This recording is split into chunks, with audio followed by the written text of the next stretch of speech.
Hi, and welcome to Eating Plebian. Today we are doing the classic chili recipe.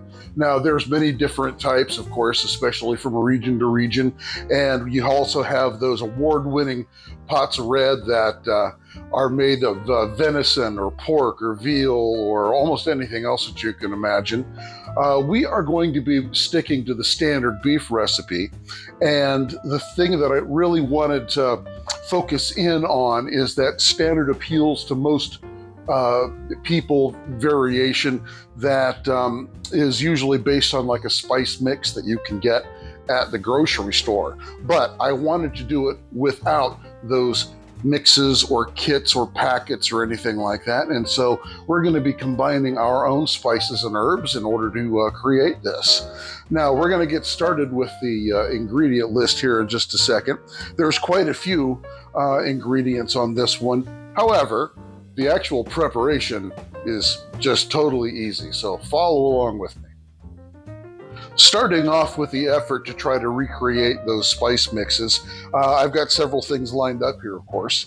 I've got chili powder. I have 2 tablespoons of that, 2 teaspoons of ground cumin, a teaspoon of garlic powder, a teaspoon of onion powder, a half teaspoon of paprika, and we've also got a half teaspoon here of oregano. These things are going to make up the majority of our spice complex that we have going on in. And of course, we also have a teaspoon of salt that is going to be going into this. So what are we going to do with all this? Well, we're simply just going to combine it together. We don't have to do anything other than that. And of course, it's pretty simple. We're just going to dump and mix. So each of these items that I've mentioned just goes right into a small bowl. I've got a whisk standing by here to give it a little bit of uniformity, although in the course of actually creating our chili, that's going to get stirred up a whole lot. So even mixing it at this point really doesn't matter that much. And then finally here with the chili powder. So I'm going to just stir these around a good bit. And if you wanted some heat, you could add in up to a half teaspoon of cayenne pepper. You could also use chili flake if you wanted to.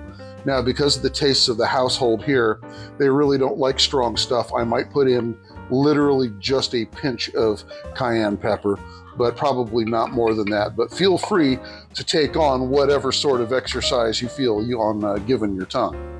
Okay, so my next items that I have kind of waiting off to the side, I'm just going to shove these over, is what we're going to need for like the main basis of the chili. I've got 2 pounds of ground beef, and this is a little bit leaner than you normally would get. This is like 93% lean, but it just cuts down on the grease a bit. I have a cup of water, 1 can of tomato sauce, 1 can of roasted diced tomatoes. You could use crushed, you could use seasoned, you could use the stuff that has jalapenos in it if you happen to, again, like that sort of heat.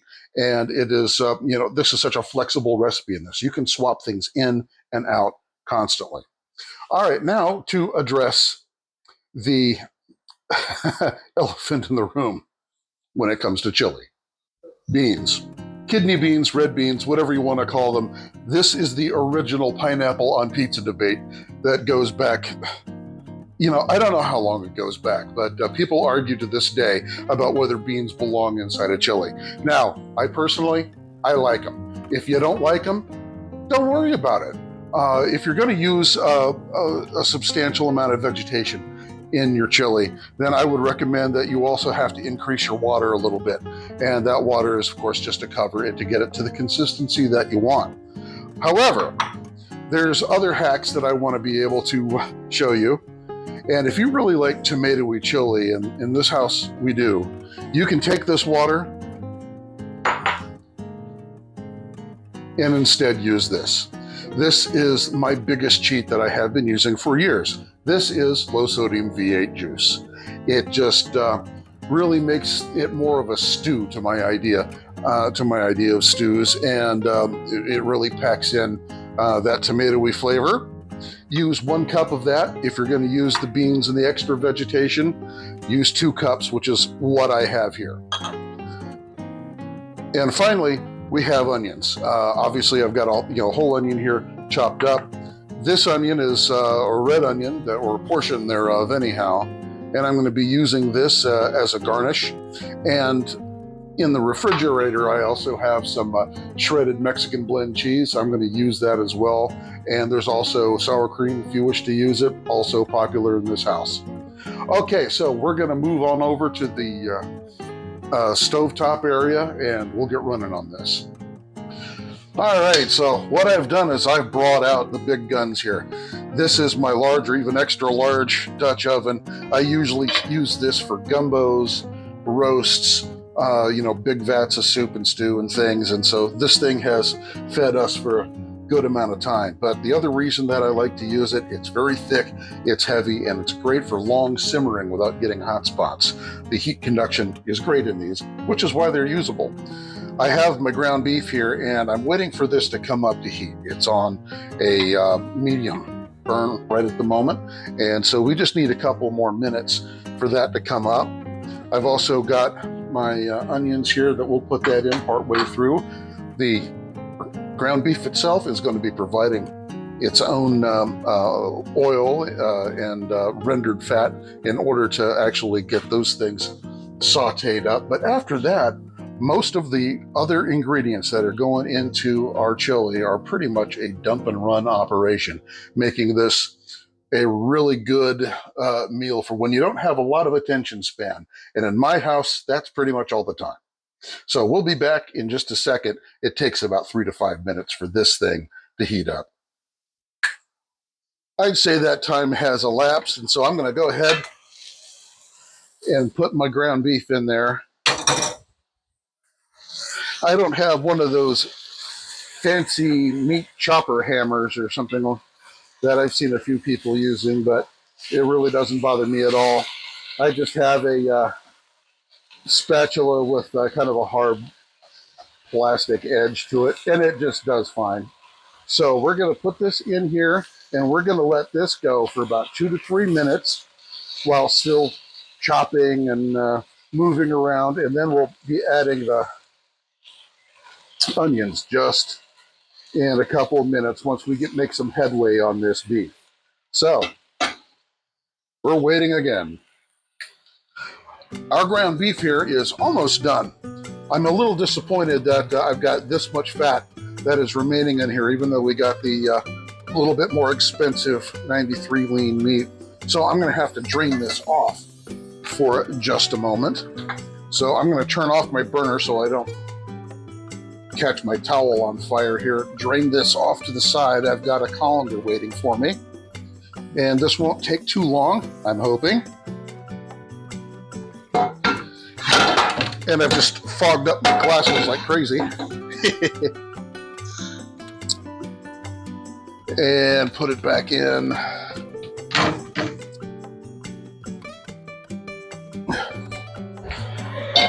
And we're back. So there we are. You turn this back on.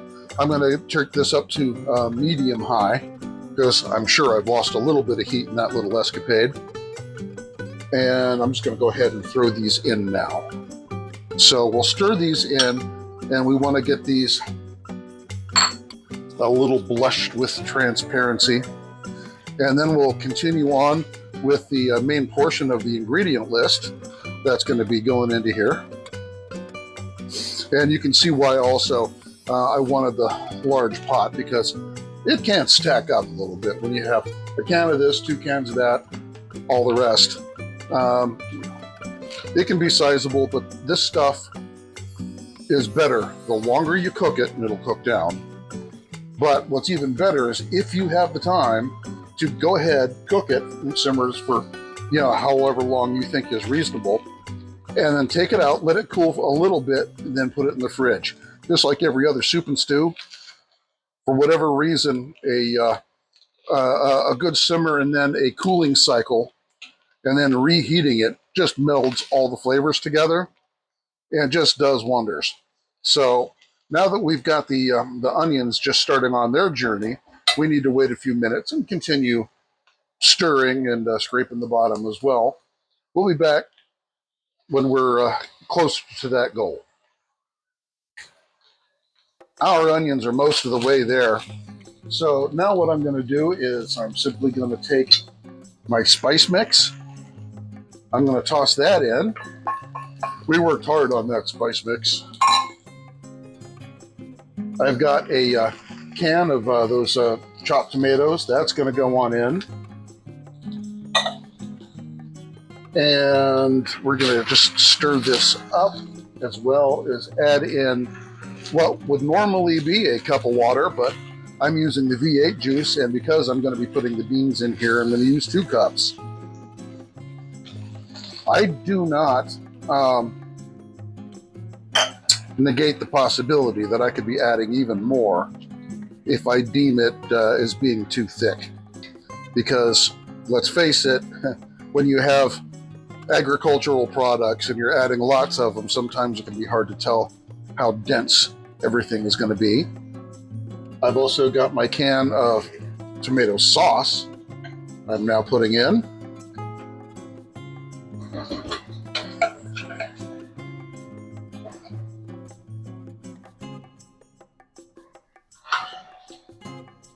It's already starting to smell amazing, I promise you that.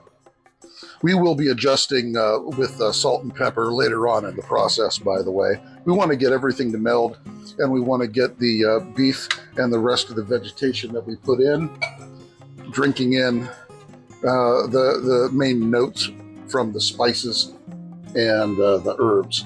And lastly, look away, chili purists. My 2 cans of red beans. So I'm getting this put in here, and we have this nice stewy consistency, which is what I was gunning for. If you want to have a little more soup-like, then sure, absolutely, go ahead, add some more water, add some more the low-sodium V8 juice. You know, tastes are what they are. They are to the person, and they are subjective.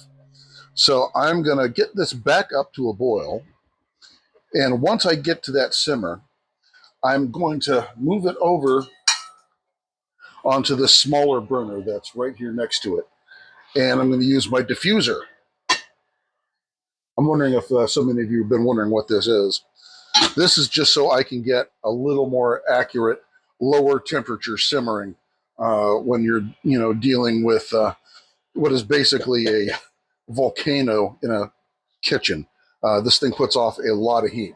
So even something this size, if I turn this all the way dead low without this diffuser, I will still have a fairly rapid boil going on. So knowing your kitchen, knowing your equipment, and knowing what you can expect out of the stuff that you're working with is very important in the kitchen. So anyways, we are starting to hit that boil. I'm going to definitely need my towel again in order to move this. And then, as they say, we wait. How long, you're wondering? Well, I would probably go at least an hour. Now, you want to continue stirring periodically, making sure you scrape the bottom. You can go for as long as 2 or 3 hours if you want to. I know some people that let this thing go all day. Just make sure that you pay attention to it and that you're not getting anything burnt at the bottom. We've got a lot of smoky flavors in there, but burning smoke is not one that you want. So join us back probably in about an hour to an hour and a half. And then we'll do the final prep on this chili. And then we're going to sit down and eat. I'm also going to make a nice big loaf of garlic bread, which I think is a perfect accompaniment to this sort of thing. And with the fall weather, things are starting to get at least a little cooler here in Central Texas. And that the angle of the light coming in, you can really just kind of tell. But anyhow, now I'm waxing nostalgic. I apologize. So I'll set this over here, and we will get it ready for its nap.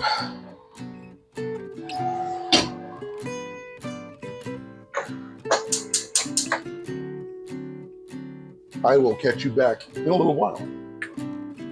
So an hour and a half later, let's see what we have. I have been stirring this from time to time and making sure to bring the stuff up off the bottom, but that looks fantastic.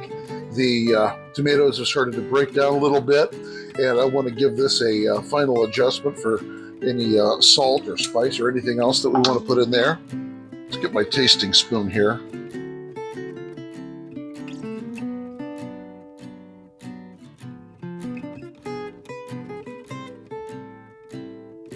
You know what? I am not changing a thing. The salt and the spice factor, absolutely perfect.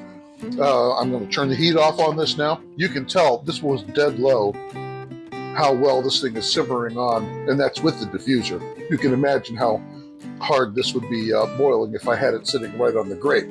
So as I was saying earlier, be sure to, come to gaining a feel as to what you're cooking with your kitchen equipment, with your stove and everything else. It makes everything just a lot easier to know what you can expect when you're cooking something. So I'm going to move everything over and we're going to plate up. I have here some of the red onions. I showed these to you earlier. I didn't have any either chives or green onions or scallions. I actually was at the grocery store the other day. They were out for reasons and I have no idea why. But I'm just going to go ahead and get myself a bowl. I've also got the cheese there. I've got some sour cream. All of these things get used in this house. So I'm going to put that on some of the cheese.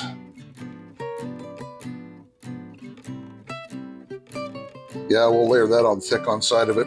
I'm going to forego the sour cream, but I know other people in this family won't. Let's see. Some of the onions. And you know what? This is looking fantastic. The only other thing that it needs is a good hunking piece of garlic bread. And so I'm just going to shove that right on in. And we are ready to eat. So thanks for joining us here once again at Eating Plebian. Do me a favor and hit the like and subscribe buttons.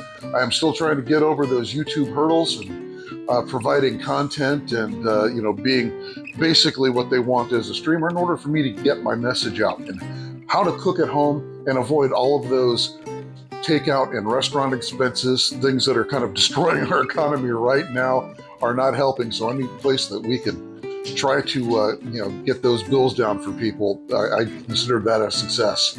So thanks once again. This is just going to be absolutely perfect with what we need for a nice fall day. And I'm just loving the soup season that's coming in. Thanks a lot. I will see you next time.